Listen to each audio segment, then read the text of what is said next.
Wag mo muna. Hindi, no. Hindi, bibigyan ko siya ng pangmulta. Hindi, wag na. Ibigay mo lang sa kanya, babayaran mo na, ibigay mo Siya na na para magmulta. pang-tuition. Ako nang bahala sa multa. Bigyan mo na lang siya na, pang-tuition. Waka mo. No, excuse me, ARD. Kasi ang nag-aakusa dyan, enforcer mo. Hindi, ngayon, nandito na, tapos na yung Ito, tama. Tama ito. Ngayon, nga po. baliktarin natin kung siya ngayon ang nagkamali. Mananagot siya. Oo. Nga na, ha? Di ba magmulta siya? Yes. Ay kung mali ang enforcer natin, halimbawa lang, I am not saying na mali nga siya kasi may proseso. Yes. Kung mali ang enforcer natin, sorry na lang siya. Gidakop ko ni Sir karon diri sa kuan. Kantuhaw. Kay gikuan nila akong ligid. Areo. Are, bawal daw. 70-80, bawal daw na sa rider. Ora, gidakop ko nila LTO, wala sila memo gipakita. Dahil sa nangyaring viral video na kumalat sa social media, nakaagaw ng pansin kay Colonel Busita dahil sa nangyaring paghuli ng LTO enforcer sa isang rider. Ayon sa LTO enforcer, bawal daw sa kanyang batas ang 70-80 ang sukat na gulong.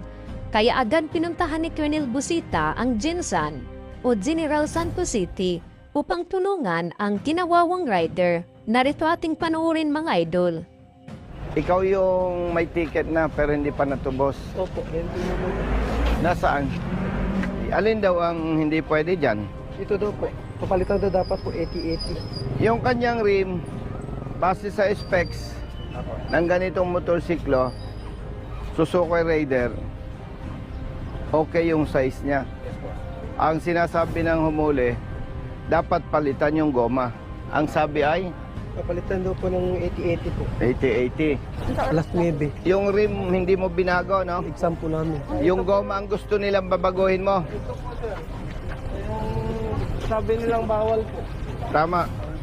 Oo. Kapareho nung kay brother, nung estudyante. Ang kino-question sa'yo yung goma. Goma po. Kasi, nabanggit ko na kanina yung rim, bawal kang magpalit. Kung 17, pag ginawa mo 16 or 18, may paglabag ka. Pero kung 17 ang rim, yung gulong mo, pinalitan mo, yung goma, wala kang paglabag, sabi ng department order.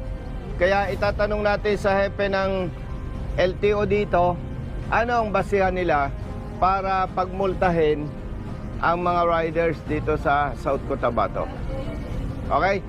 So, punta tayo doon kay Chief. Riders lang. Nagkaalaman na hindi lang pala isang rider, kundi dalawang rider na gulong rin ang dahilan ng kanilang pagkahuli, kaya binasahan na ni Colonel Busita ng tamang batas na dapat nilang ipatupad.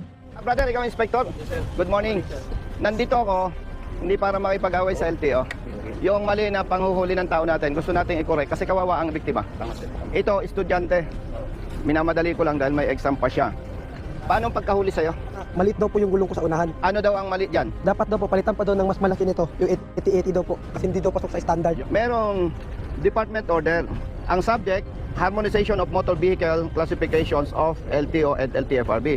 Under Section 5, Guidelines and Requirements in the Classification and or Registration of Modified Motor Vehicles.